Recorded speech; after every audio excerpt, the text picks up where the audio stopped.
Hospital, is it not? Yes.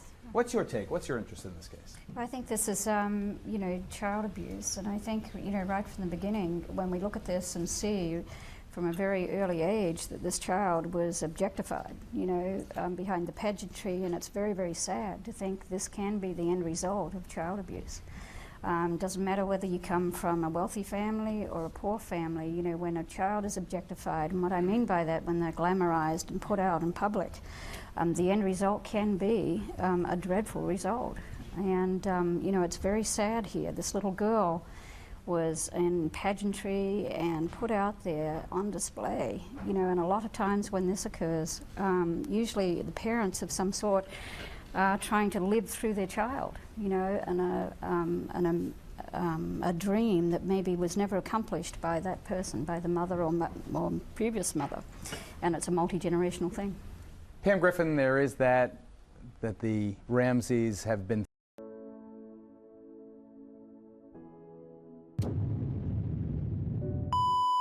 The DNA of an unknown male exists in the JonBenet Ramsey case file. It was found on her clothes and under her fingernails, a microscopic ghost left behind at the scene of an unspeakable crime. For nearly 3 decades, that biological trace has been stored, tested, and run through federal databases, a silent witness waiting to point to the person responsible. And yet, no arrest has ever been made. The case remains a cultural obsession, a maze of competing theories, and a wound that refuses to heal. Why? How has one of the most famous cases in American history, a case with a mysterious genetic fingerprint, stayed cold for so long? The answer isn't some diabolically clever cover-up. The truth is far more tragic and infinitely more frustrating. You see, justice in this case wasn't made impossible by the perpetrator, but by the very people who were supposed to find him. It all hinges on a cascade of errors made in the first chaotic hours, culminating in one catastrophic mistake that contaminated the most crucial evidence before the real search for the person responsible could even begin. This is the story of how a series of blunders allowed the perpetrator to walk free, leaving a family shattered and a nation asking the same question for 30 years: who took JonBenet Ramsey's life? By all accounts, December 25, 1996 was a perfect Christmas for the Ramsey family in Boulder, Colorado. John Ramsey was a wealthy executive, president of Access Graphics, a billion-dollar computer distribution company. His wife, Patsy, a former Miss West Virginia turned devoted mother, had dedicated herself to raising their 2 children, 9-year-old Burke and 6-year-old JonBenet. JonBenet was a vibrant, charismatic little girl who lit up every room she entered. Her magnetic personality had made her a natural in children's beauty pageants, where she'd won numerous titles, including Little Miss Colorado. With her blonde curls and sparkling smile, she seemed to embody childhood joy itself. The pageant world had become a family passion. Patsy would spend hours helping JonBenet prepare, from selecting costumes to practicing routines. To the outside world, the Ramseys were living the American dream in their sprawling 15-room Tudor-style mansion on 15th Street in Boulder's upscale University Hill neighborhood. The house, built in 1927, was a monument to their success: 7,240 square feet of elegance with hardwood floors, ornate moldings, and enough space for the family to spread out and enjoy their prosperity. Boulder itself seemed like the perfect place to raise a family, a college town nestled against the Rocky Mountains where outdoor adventure met intellectual culture. That evening, the family attended their annual Christmas gathering at the home of Fleet and Priscilla White, close family friends who lived nearby. It was a cherished tradition, a warm, intimate celebration with people who had become like extended family. JonBenet had been excited about the party, but as the evening wore on, the exhaustion from a day filled with new toys, excitement, and sugar began to take its toll. The 6-year-old fell asleep in the car during the short drive home around 9:30 p.m. John gently carried his sleeping daughter upstairs to her bedroom on the 2nd floor, her head resting against his shoulder. Patsy helped Burke, who was still energized from the festivities, get ready for bed. The house felt peaceful, filled with the contentment that comes after a perfect holiday. The family had big plans for the next day. They were scheduled to fly out early in the morning to their vacation home in Charlevoix, Michigan, where they would spend the remainder of the Christmas holiday with John's older children from his first marriage. The trip had been planned for weeks, and everyone was looking forward to the getaway. Suitcases were already packed, and the flight was booked for 7 o'clock a.m., an early start, but worth it for the family time ahead. It was a scene of quiet, domestic peace, the last one they would ever know. As the family settled in for the night, none of them could have imagined that within hours their lives would be shattered forever and their beautiful home would become the center of one of the most infamous criminal investigations in American history. The nightmare began at 5:52 a.m. on December 26th. The sun hadn't yet risen over the snow-covered peaks of the Flatirons when the 911 Dispatch Center in Boulder County received a call that would launch one of the most scrutinized criminal investigations in modern history. The voice on the other end was Patsy Ramsey, and she was in a state of complete panic. "Help me, please. There's a note left and our daughter's gone," she gasped into the phone, her voice breaking with terror and disbelief. The 911 operator, Kim Archuleta, tried to calm her down and get more information, but Patsy's words came in fragments, interrupted by sobs and the chaos unfolding around her. What had led to this moment? According to Patsy's later testimony, she had awakened early to prepare for their Michigan trip. Still in her Christmas pajamas, she had walked downstairs to the kitchen to start coffee when something caught her eye on the spiral staircase, 3 handwritten pages spread across the steps like fallen leaves. As she picked them up and began to read, her world collapsed. The ransom note was unlike anything law enforcement had ever seen. It was rambling, verbose, and strangely cinematic, as if written by someone who had watched too many crime movies. It was addressed to John by name, Mr. Ramsey. It claimed to be from a group of individuals that represent a small foreign faction who had taken JonBenet and demanded exactly $118,000 for her safe return, a curiously specific amount that happened to be almost exactly what John had received as a Christmas bonus from his company that year. The note was filled with odd details and threats. It warned the family not to contact police or the FBI, threatening that JonBenet would be beheaded if they didn't follow instructions precisely. It mentioned having adequate size attaché to put the money in, and gave specific instructions about delivery. Most bizarrely, it ended with the mysterious signature, Victory SBTC. The very existence of this note would become one of the most controversial pieces of evidence in the case. Why would kidnappers write such an elaborate message? Why use materials from inside the house, a notepad from Patsy's desk, and a pen that belonged to the family? And why leave it on the stairs where it would be immediately discovered? From that second on, the official story was set. This was a kidnapping, and that single assumption would be the foundation for every error that followed.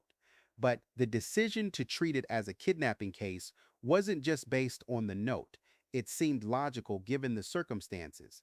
Children from wealthy families had been targeted before, and Boulder was a community where such a crime, while shocking, wasn't beyond the realm of possibility. The first officer to respond, Patrol Officer Rick French of the Boulder Police Department, arrived at 755 15th Street at approximately 5:55 a.m., just 3 minutes after the 911 call. French was a veteran patrol officer, but like most of his colleagues in Boulder, he had limited experience with serious violent crimes.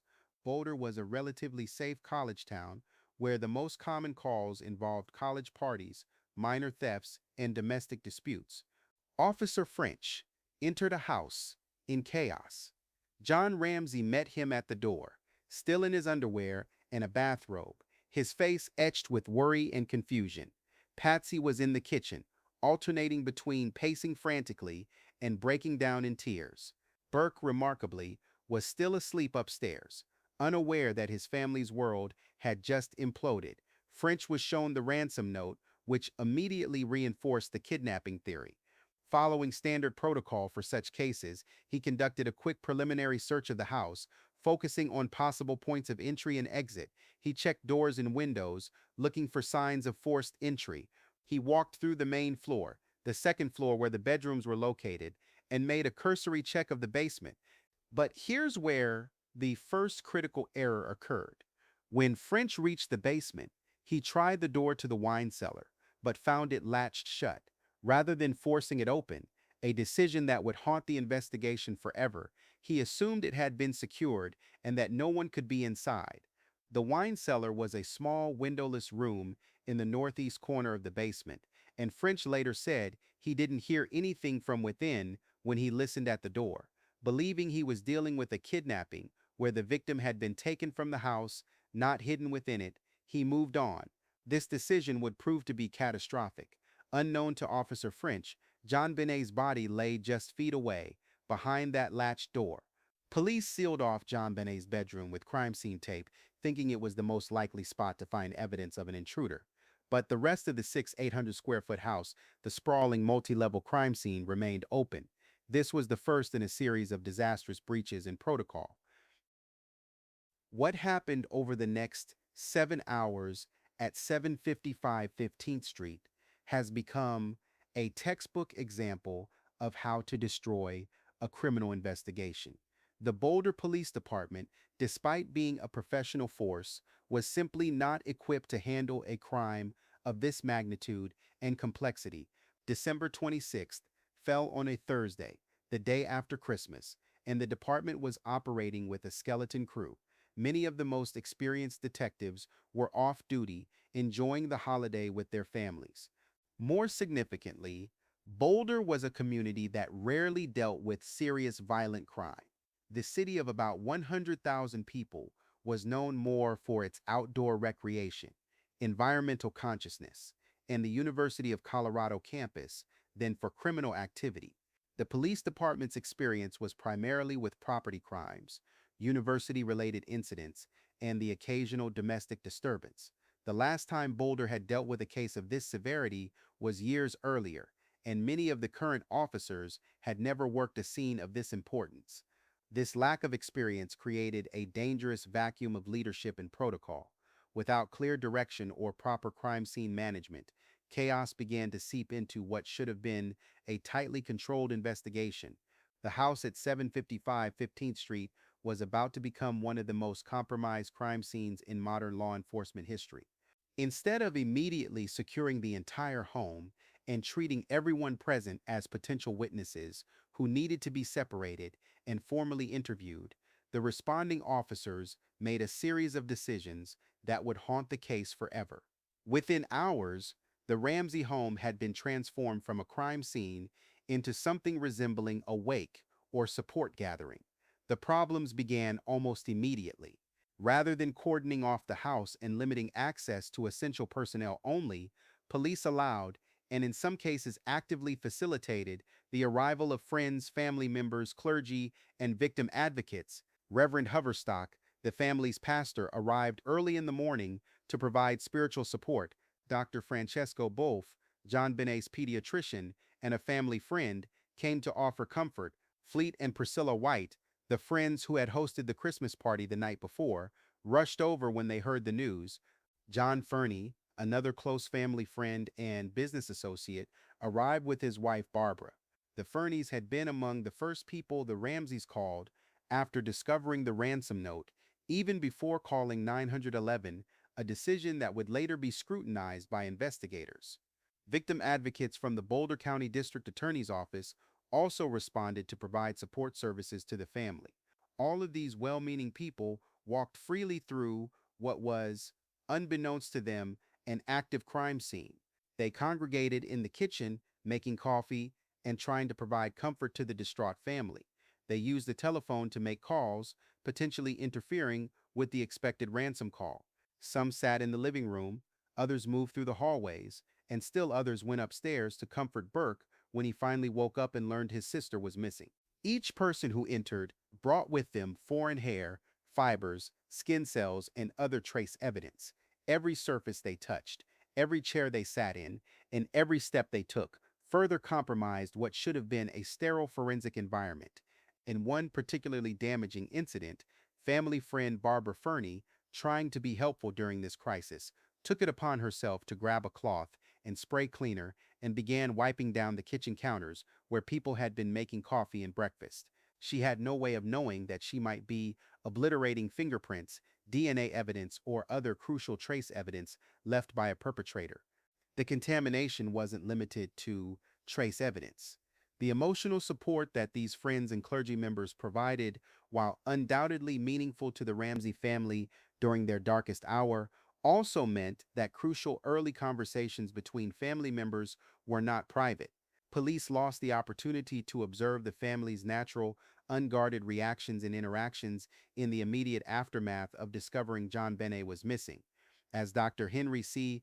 Lee, one of the world's most renowned forensic scientists and an expert who would later examine evidence in the case, put it, by the time police realized they were dealing with something far more serious than a simple kidnapping, the crime scene was already totally contaminated. The damage wasn't just limited to physical evidence, it extended to the entire investigative process. The Boulder Police Department's lack of experience with high-profile cases became glaringly apparent as the morning progressed.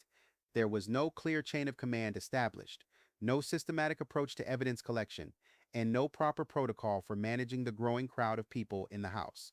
Officers who should have been focused on investigating were instead trying to manage an increasingly chaotic situation that was spiraling beyond their control. Detective Linda Arndt arrived at the Ramsey home around 8:10 a.m., approximately 2 hours after the initial 911 call. Arndt, a seasoned detective with the Boulder Police Department, was brought in to take charge of what was still being treated as a kidnapping case. However, she walked into a situation that was already compromised and quickly becoming unmanageable. Arndt found herself in an impossible position. She was the only detective on scene, tasked with managing not just the investigation, but also the growing crowd of people who had gathered to support the family. The house was filled with friends, family, clergy, and victim advocates, all moving freely through what should have been a controlled environment. She had to simultaneously try to conduct an investigation, manage the crowd, coordinate with other responding officers, and prepare for the expected ransom call that the kidnapper's note had promised would come. The detective's focus, like everyone else's, remained fixed on the ransom note and the telephone. The kidnappers had indicated they would call with further instructions, and the entire investigation was oriented around that expected communication. Specialized equipment was being set up to trace and record any incoming calls. FBI agents were being briefed and put on standby. The investigation had become a waiting game. But hours passed, and the call never came. Morning turned to afternoon, and the tension in the house became almost unbearable. John Ramsey grew increasingly agitated, pacing the floors and checking windows, his businessman's mind racing through possibilities and scenarios. Patsy alternated between periods of sobbing and eerie calm, the shock of the situation creating an emotional roller coaster that was painful to witness. The police continued to follow basic kidnapping protocols, but their inexperience with such cases was becoming apparent. They failed to separate John and Patsy Ramsey for individual formal interviews, which is standard practice in any serious criminal investigation. This allows investigators to get individual untainted accounts from each person and to identify any inconsistencies in their stories. Instead, the couple remained together throughout the ordeal, able to hear each other's statements and potentially influence each other's recollections. Years later, former Boulder Police Chief Mark Beckner would acknowledge this as a critical error. Letting them go was a big mistake, as they soon lawyered up, and we did not get to formally interview them again until May of 1997, 5 months after their daughter was gone. This delay in getting formal, detailed statements from the parents would create gaps in the investigation that would never be fully filled. Date 10 a.m. to take charge. For hours, she was the only detective inside, left to manage a growing crowd and a situation spiraling out of control. She too assumed it was a kidnapping. The entire focus was on the ransom note and the phone, waiting for a call that would never come. Police failed to follow the most basic procedures. John and Patsy Ramsey weren't separated and formally interviewed, which is standard practice to get individual, untainted stories. Letting them stay together was a major investigative error. Former Boulder Police Chief Mark Beckner would later admit letting them go was a big mistake, as they soon lawyered up and we did not get to formally interview them again until May of 1997, 5 months after their daughter was gone. Hours crawled by, morning turned to afternoon. The kidnapper's call never came. The investigation was adrift, and it was in this moment of frustration that a single fateful suggestion was made, a suggestion that would become the point of no return. Around 1 p.m., after 7 agonizing hours of waiting, Detective Arndt grew concerned about John Ramsey's agitated state. In what she described as an effort to give the distraught father something to do, she did something that violates every rule of crime scene management. She asked John Ramsey, the victim's father, and a man inside an active crime scene, to conduct his own search of the house. She suggested he and his friend Fleet White do a top-to-bottom search to see if anything was out of place. This decision was the catastrophic culmination of all the errors that had come before. A civilian who could have been a witness or a suspect was now directed to actively engage with the crime scene. John and Fleet White went straight to the basement. They checked a few rooms before coming to a latched, windowless room in the corner, the wine cellar. John Ramsey unlatched the door, a door the first officer on scene had overlooked hours earlier, and looked inside. There, on the floor, wrapped in her favorite white blanket, was the body of his 6-year-old daughter, JonBenet. Duct tape covered her mouth. A nylon cord was tied around her wrists, and another was fashioned into a device that had taken her life, tightened with a broken paintbrush handle. What happened next sealed the case's fate. Overcome with shock and grief, John Ramsey did what any father might do. He reached down, picked up his daughter's body, and carried her upstairs. He laid her on the hallway floor, ripped the duct tape from her mouth, and frantically tried to untie the knots around her wrists. From a forensic standpoint, it was an absolute disaster. When John Ramsey picked up his daughter, he likely transferred his own DNA, hair, and clothing fibers onto her body, and vice versa. This immediately complicated any future analysis of trace evidence. The blanket she was wrapped in, a key piece of evidence, was now contaminated by his touch. By moving her from the wine cellar, the primary crime scene, he destroyed the context of how she was left by the perpetrator. Was she posed? Was there evidence under her body? Were there footprints in the dust on the floor? All those questions became impossible to answer for sure. He threw the duct tape he'd ripped off her mouth onto the blanket, cross-contaminating 2 of the most critical pieces of evidence.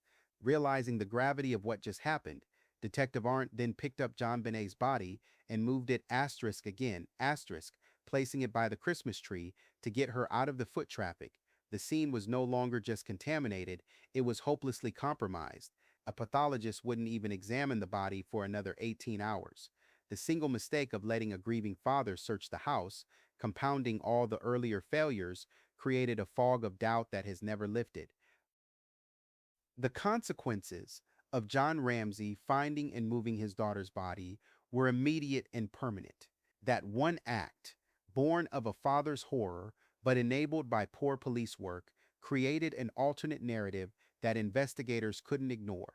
The theory that the scene wasn't just contaminated, but staged. Suddenly, every piece of evidence could be seen in 2 different ways. Was John Ramsey's clothing fiber on JonBenet's body because he carried his deceased child, or because he was involved? The bizarre ransom note, written on a pad from inside the house with a pen belonging to the Ramseys, was already suspicious. Now, combined with the body being found by the father, it fueled intense suspicion on the parents. This split, the intruder theory versus the family theory, became the central conflict of the case. The Boulder police did focus heavily on John and Patsy, but this wasn't the only track. A veteran detective hired by the district attorney Lou Smith became a vocal champion of the intruder theory, citing evidence like a broken basement window and an unidentified mark. This created a deep rift between the police and the DA's office, and the investigation devolved into a war of competing theories. The physical evidence, which should have provided clear answers, was too compromised. Then came the DNA. In 2003, testing on a drop of blood in JonBenet's underwear revealed a DNA profile of an unknown male. This DNA didn't belong to anyone in the Ramsey family. In 2008, based on this touch DNA, the Boulder district attorney publicly exonerated the Ramseys and sent them a letter of apology. It seemed like a breakthrough. But justice wasn't that simple. More sensitive testing revealed that the DNA was a complex mixture from at least 2 people, not a clean profile. Because the crime scene was so thoroughly contaminated in the first few hours, any defense attorney could argue this DNA was the result of innocent transfer left at a factory on another piece of clothing or by one of the many people who walked through the house. The compromised crime scene gave any future suspect a powerful built-in defense. This is the central paradox of the case. A mysterious DNA profile exists, but it may never be usable for a conviction. As of late 2025, dozens of items from the case are reportedly undergoing new testing at the Colorado Bureau of Investigation, a renewed effort to finally break the nearly 30-year-old case. John Ramsey continues to plead with authorities to use cutting-edge private labs that specialize in forensic genealogy, the same tech that caught the Golden State perpetrator to build a family tree from the unknown DNA. The debate over the JonBenet Ramsey case rages on. The evidence for an intruder is compelling to many, yet the chaotic crime scene left questions that some feel have never been fully answered. What's your theory on what happened that night? Let us know your thoughts in the comments below. Public interest has kept this case alive, and your perspective is part of that ongoing conversation. Nearly 30 years later, the case of JonBenet Ramsey isn't just an unsolved crime, it's a lesson. It's a lesson in the devastating consequences of failed police procedure, teaching us that every action in the first few hours can determine the outcome for decades.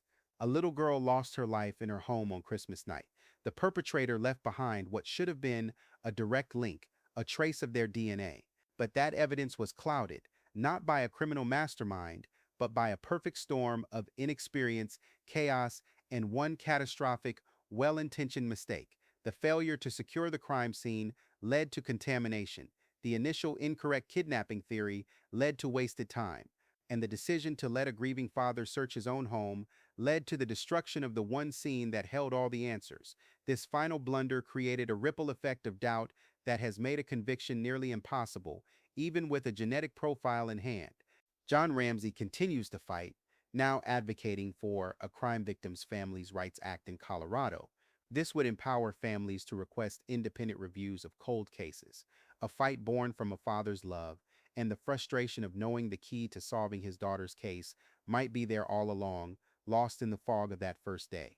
JonBenet Ramsey should have turned 36 years old this year. She deserved a life, and she deserves justice. But because of a cascade of errors made almost 3 decades ago, that justice remains painfully out of reach. If you are interested in deep dives into complex cases like this one, cases that challenge our assumptions and force us to grapple with uncomfortable possibilities, consider subscribing to the channel. We don't just tell stories here. We dig into the evidence, we examine the inconsistencies, and we ask the hard questions that others might shy away from. Thank you for watching, and thank you for being part of this ongoing search for answers.